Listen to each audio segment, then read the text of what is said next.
বেসরকারি চাকরি ছেড়ে মুরগি পালন করে মাসে কয়েক লাখ টাকা আয় করছেন নারী উদ্যোক্তা খুশি খাতুন। মাত্র 12টি মুরগির বাচ্চা দিয়ে শুরু করলেও এখন তার খামারে উৎপাদন হয় বিভিন্ন জাতের কয়েক হাজার মুরগির বাচ্চা।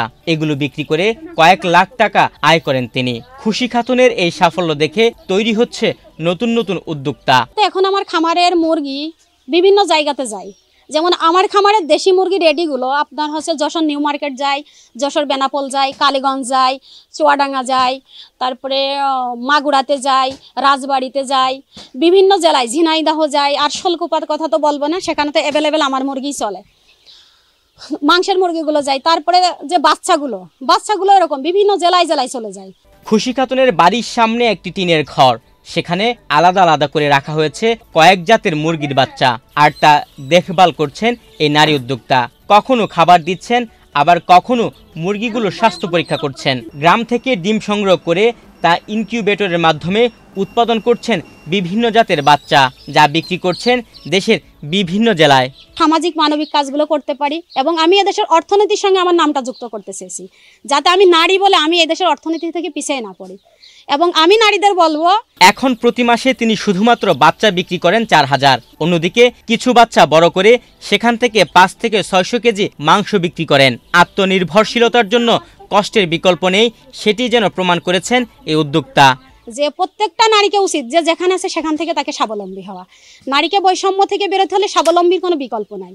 একজন নারী স্বাবলম্বী হলে সাংসারিক ভাবে অর্থনৈতিকভাবে সহযোগিতা করতে পারে, সন্তান মানুষ করতে পারে, সমাজের কাজে লাগতে পারে।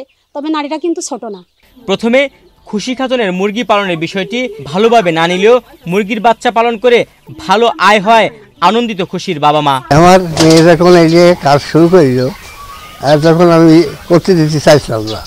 আমি তোর অনার্স পাস করালাম, মাস্টার্স পাস করালাম চাকরি করার জন্য। এটা চাকরিও পাইও আর শুনবে না, চাকরিটা ছাড়িয়ে দিলে। বুঝছেন, চাকরিটা ছাড়িয়ে দিলে আমি কোনো চাকরিটা ছাড়িস নি, অফিসারের সাথে আমি কথা বলবো। আর তা শুনি না, চাকরিটা ছাড়িয়ে দিয়ে এই ওই মুরগির এই কাজে লিপ্ত হয়ে গেল। বহুত টাকা ইনকাম করেছে, কিন্তু একটা ছেলে সন্তানও পারে না, সেখানে মেয়ে করেছে। আমি খুশির লোকে টাকা পয়সা দিইনি, 12টা বাচ্চা কিনে পুষিয়ে তারিখতে নি বলন করেছে। এখন ও লেখাপড়াও করতেছে, আবার এই খরচ চালাচ্ছে, আমার সংসারও ভালোভাবে চলতেছে। খুশি খাতুন চাকরি ছেড়ে খামার করে নিজে যেমন স্বাবলম্বী হয়েছেন, তেমনি কর্মসংস্থানের ব্যবস্থা করেছেন এলাকার মানুষেরও। তাকে দেখে অনেকেই এখন আগ্রহী হচ্ছেন উদ্যোক্তা হতে। ডিম নিয়ে সাথে শুরু করিয়ে সব ধরনের কাজ করি, হলে বাচ্চা নিয়ে যায়, অর্ডার আসে, মেশিন টেশিন নষ্ট হয়ে গেলে সব ধরনের কর্ম করি, আমার সংসার চলে ভালো। তা তো আমরা দেখতেছি যে ভালোই করতেছে, ভালো উদ্যোক্তা, এবং এলাকার লোকজন সবাই সে মুরগি জায়গাতে নিয়ে যাচ্ছে। আমরাও দেখা যাচ্ছে হলে একটা আত্মীয় স্বজন আসলে পারে যাচ্ছে, মানে তাৎক্ষণিকভাবে যাচ্ছে ওর খামারিতে মুরগি পাচ্ছে।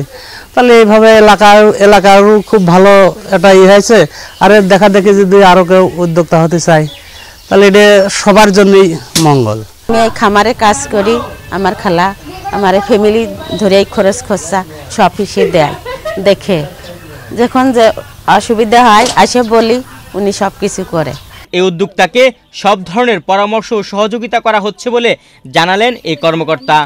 ঝিনাইদহ জেলা প্রাণী সম্পদ দপ্তর এবং উপজেলা প্রাণী সম্পদ দপ্তর থেকে খামারিদের পর্যায়ে আমাদের অনেকগুলো সার্ভিস দেওয়া হয়।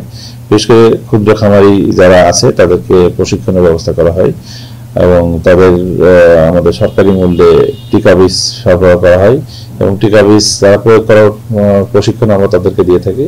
সাথে সাথে আমাদের যে ভেটেরিনারি হসপিটাল আছে সেখান থেকে তাদেরকে বিনামূল্যে চিকিৎসা দেওয়া হয়।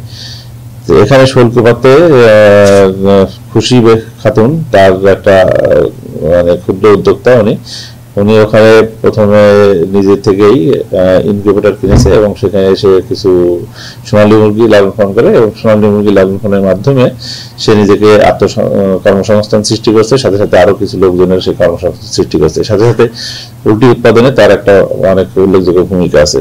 খুশি খাতুন তার খামারে টাইগার, দেশি, ব্রাহ্মা, ফাহমি, তিথির, সোনালী, কালারবার্ড, টার্কি সহ প্রায় 12 জাতের মুরগির বাচ্চা উৎপাদনের পাশাপাশি পালন করে থাকেন। তুহিন ভুইয়া, বাংলাদেশ প্রতিদিন।